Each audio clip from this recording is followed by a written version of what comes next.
Pemirsa, 6 orang tewas dalam kecelakaan maut yang melibatkan sebuah minibus dengan truk tronton di jalur Pantura Cirebon, Jawa Barat Minggu siang. Diduga sopir minibus mengantuk dan menabrak truk tronton. Kecelakaan maut antara mobil minibus dan kendaraan truk pengangkut minyak terjadi di jalur Pantura Pelayangan Gebang, Kabupaten Cirebon Minggu siang. Akibat kecelakaan, 6 orang tewas, sementara 3 korban tewas di lokasi kejadian, sedangkan 3 lainnya tewas di rumah sakit. Seluruh korban saat ini dievakuasi ke Rumah Sakit Cirebon. Sementara akibat kecelakaan, arus lalu lintas di jalur Pantura Gebang Cirebon sempat tersendat. Avanza putih ya dengan plat nomor G1031CC ini melintas dari arah Cirebon, dari arah Jakarta menuju arah Jawa Tengah, menuju arah Lestari. Ini diduga ngantuk menabrak mobil tangki yang sedang tambal ban, Apa penyebab kecelakaan tersebut dan bagaimana kronologisnya? Kami sudah terhubung melalui sambungan telepon dengan Kasat Lantas Polresta Cirebon, Kompol Alan Haikal. Selamat sore, Pak Alan. Selamat sore, Mas Abi. Pak Alan, kami ingin konfirmasi lagi, benarkah korban jumlahnya ada 6 orang, Pak Alan?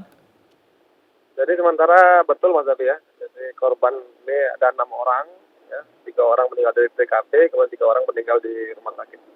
Baik, bagaimana kronologis kejadiannya, Pak?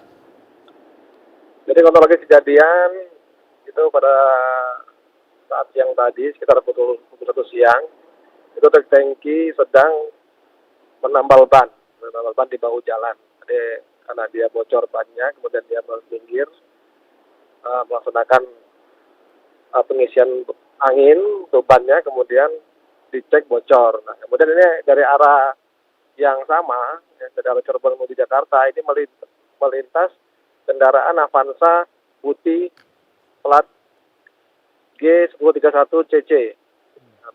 Berpenumpang ada 6 orang, mungkin diduga mengantuk, oleng ke kiri, kemudian menabrak belakang dari truk tangki ini. Demikian Mas, kronologis ya. Baik, kalau untuk korban luka sendiri, sudah dievakuasi di mana, Pak? Jadi ke semua korban langsung kita evakuasi di Rumah Sakit Walet. Rumah Sakit Walet Kabupaten Cirebon. Ke-6-nya sudah di rumah sakit semua, Mas. Baik, bagaimana kondisi korban lukanya, Pak?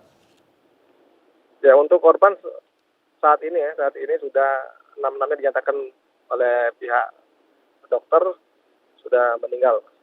Sudah meninggal dunia. Apakah sudah ada pihak keluarga yang mengambil 6 korbannya, Pak?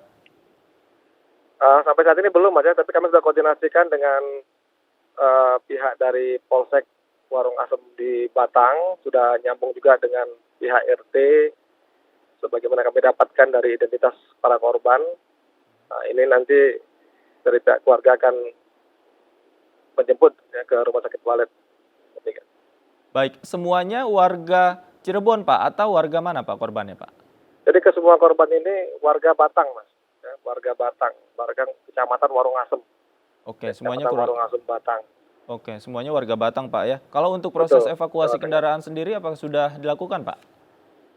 Untuk kendaraan sudah kami evakuasi, Mas. Evakuasi untuk kendaraan minibus Avanza ini sudah kami evakuasi ke Polsek terdekat. Kemudian untuk kendaraan tangkinya sudah kami evakuasi ke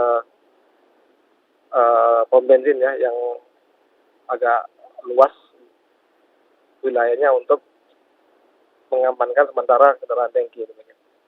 Oke, terakhir, Pak, sekarang yang menjadi fokus petugas apa, Pak, di lokasi? Untuk saat ini kami sedang mendalami, Mas, ya, mendalami saksi. Kami melaksanakan pemeriksaan saksi-saksi di polsek terdekat ini, diantaranya pengemudi dari truk tangki, kemudian saksi-saksi yang di sekitar TKP, termasuk pemilik bengkel tambal ban. Nah, untuk dapat nanti kita mendapatkan sebuah kesimpulan nantinya.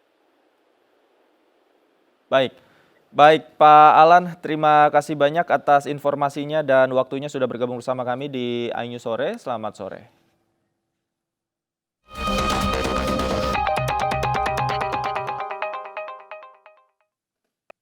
Diduga saling ejek pemuda di Situbondo, tawuran petasan di area persawahan. Sementara di Jonggol dan Pondok Gede, Jawa Barat, sekelompok pemuda terlibat tawuran saat waktu sahur.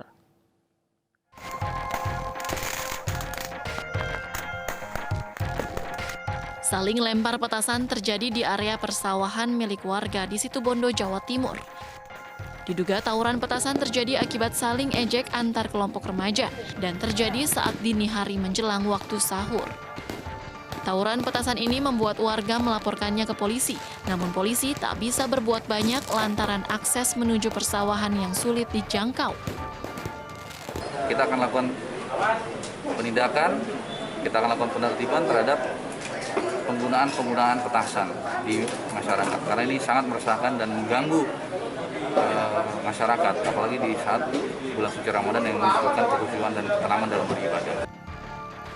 Aparat kepolisian berjanji terus melakukan patroli di titik rawan untuk mencegah tawuran petasan terjadi selama bulan Ramadan.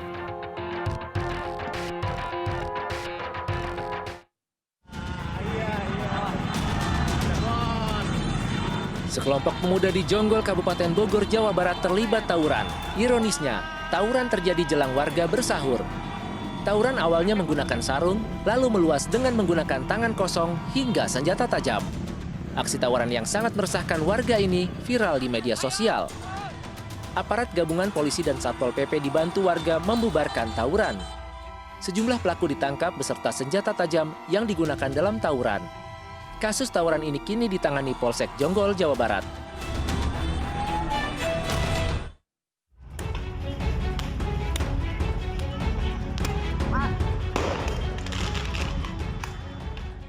Menjelang sahur, dua kelompok remaja di bawah umur terlibat tawuran di Jalan Raya Jati Bening 2 Pondok Gede, Bekasi, Jawa Barat, Minggu dini hari. Kedua kelompok saling serang menggunakan petasan. Pengguna jalan yang melintas pun ketakutan. Namun Polres Metro Bekasi Kota yang datang ke lokasi sudah tidak mendapati remaja yang tawuran. Polisi hanya memergoki sejumlah pemuda yang sedang pesta minuman keras. Para pemuda yang tidak memiliki kartu identitas digelandang ke Mapolres Bekasi Kota. Sampai sudah tidak ada yang tawuran. Dan kami temukan yang sudah ada anak-anak yang menongkrong. Lanjut kita himbau, ternyata didapati pada minuman keras. Lanjut kita bubarkan. Polisi mengimbau kepada orang tua agar mengawasi anak-anaknya saat berada di rumah. Sebab tak jarang aksi tawuran berasal dari saling ejek di media sosial. Dari Bekasi, Jawa Barat, Rahmat Hidayat, iNews melaporkan. Pemirsa, Kapolda Metro Jaya melarang kegiatan yang berpotensi menimbulkan gangguan keamanan selama bulan suci Ramadan. Kapolda juga mengimbau remaja untuk berkegiatan di masjid, bukan di jalan seperti konvoi kendaraan. Melarang kegiatan yang memiliki manfaat dan memiliki nilai ibadah. Yang saya larang adalah merusak kemuliaan bulan suci Ramadan. Dengan cara apa? Balap liar, membunyikan mercon, yang ujung-ujungnya tawuran. Ya, kalau bisa sekarang itu anak-anak muda ini bukan sahur di jalan, tapi kalau bisa dia melaksanakan ibadah di masjid. Itu yang menjadi tugas kita sekarang. Iktikaf, qiyamul lail, salat malam, tarawih, tadarus.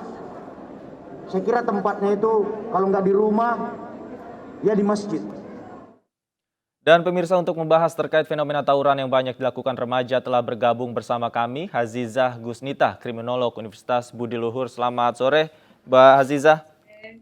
Sore Mas Davi. Mbak Hazizah, kita ketahui bersama pada hari pertama Ramadan ini banyak tawuran terjadi yang dilakukan oleh remaja yang berusia tanggung. Bagaimana seharusnya menyikapi tawuran yang biasa dilakukan oleh remaja-remaja ini? Oke. Jadi kalau kita mau melihat tindakan-tindakan atau kenakalan-kenakalan remaja memang berkaitan dengan yang namanya kekerasan kolektif, di mana memang remaja di usia yang mereka ini memang berhubungan dengan kelompok, ya. Jadi tidak hanya individu. Nah, momen Ramadan ini memang momen yang dimanfaatkan, ya, baik itu secara positif maupun negatif. Kalau negatif tadi akhirnya ketika kondisi di mana para remaja ini berkumpul, gitu ya, bisa itu akhirnya mengaplikasikan atau merealisasikan dalam bentuk negatif tadi, ingin melakukan sesuatu, yang akhirnya tadi ya meluapkan tadi secara psikologis mereka gitu yang tadinya mungkin sebelum Ramadan gitu ya tidak bisa tidak bisa berkumpul, kemudian ada momen di mana di pertengahan malam sampai ke subuh tadi ya kurang lebih jam 3. Nah ini di mana mereka tadi merasa di sini di saat orang lain tidak beraktivitas, mereka beraktivitas, jadi secara bebas, secara psikologisnya remaja ini ingin melakukan tadi akhirnya tindakan kekerasan. Nah, diharapkan memang kondisi yang seperti ini harusnya momen Ramadan ini kan memang direalisasikan dalam bentuk positif tadi gitu ya kan. Nah, tidak hanya orang tua tapi masyarakat pun memang diharapkan bisa berpartisipasi karena ketika melihat ada kondisi tadi melihat ada suatu kumpul-kumpul remaja mungkin bisa dicek dan dicek kembali gitu ya di lingkungan masyarakat apakah memang kumpulnya para remaja ini dilihat apakah dia membawa senjata gitu ya kan apakah memang membawa minuman keras atau memang melakukan tindakan positif yang lain gitu seperti sahur membagi-bagikan makanan kepada yang kurang mampu misalnya seperti itu. Nah masyarakat yang sekitar yang harusnya bisa berpartisipasi untuk mencegah kejadian-kejadian kekerasan dilakukan oleh remaja ini. Baik. Apakah faktor utama yang menyebabkan remaja ini sering sekali tawuran di tengah malam? Apakah faktor eksistensi masih menjadi faktor utamanya, Mbak Aziza? Ya, di sisi lain kita tidak bisa pungkiri ya, gitu. Secara psikologis remaja ini memang di usianya, gitu. Tadi saya bilang tadi di pertengahan malam menjelang pagi tadi, di mana orang lain, gitu ya, tidak beraktivitas atau sedang mempersiapkan sahur. Nah, disinilah secara psikologis kan sepi gitu ya. Kalau di kondisi lingkungan masyarakat atau sosiologi masyarakat kan anak itu atau remaja itu dalam strukturnya adalah yang di bawah oleh orang dewasa gitu ya. Jadi secara dominasinya itu di lingkungan masyarakat ketika ramai gitu ya mereka kan banyak dilarang gitu ya. Tidak diperbolehkan melakukan A, B, C. Namun ketika kondisi tadi pertengahan malam menjelang subuh tadi gitu ya, ketika mereka berkumpul merasa satu sama lain secara psikologis punya nasib yang sama dan ingin eksistensi tadi dan ingin mengaplikasikan apa yang ada di jiwa dan pikiran mereka tadi. Mungkin akhirnya bentuknya dalam segi negatif tadi gini karena kan kalau dalam kondisi ramai, kondisi yang dimana ada orang dewasa mereka kan banyak pelarangan tadi gitu ya, kurang lebih seperti itu. Baik, dan mereka juga merasa diawasi ya. Kemudian apa yang bisa dilakukan oleh orang tua ketika melihat gelagat anaknya untuk izin keluar rumah pada saat tengah malam? Apa sebenarnya yang bisa dilakukan orang tua?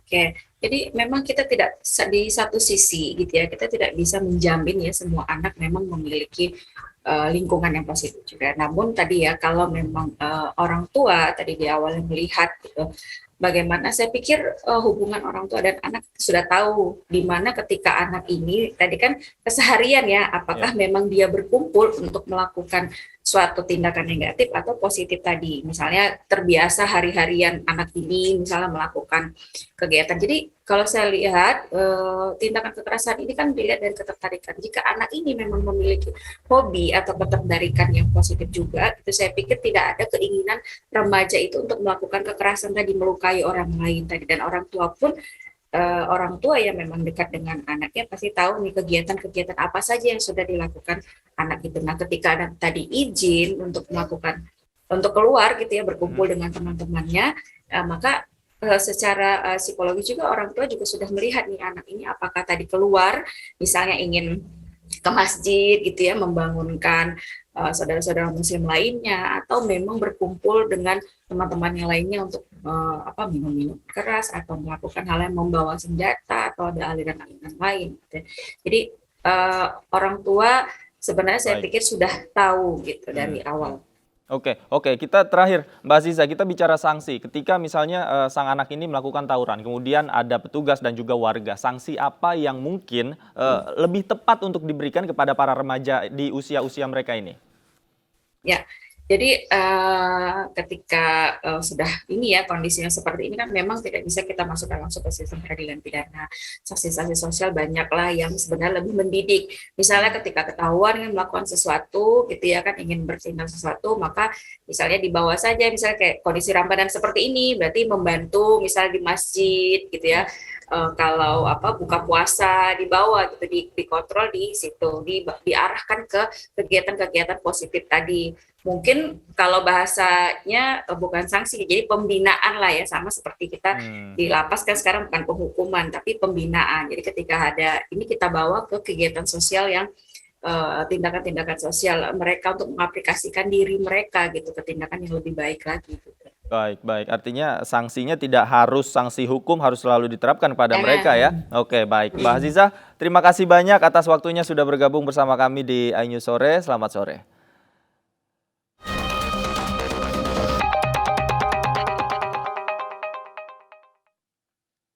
Warga Muslim di sejumlah negara berburu makanan takjil untuk berbuka puasa. Kami hadirkan informasinya usai jeda, tetaplah di iNews Sore.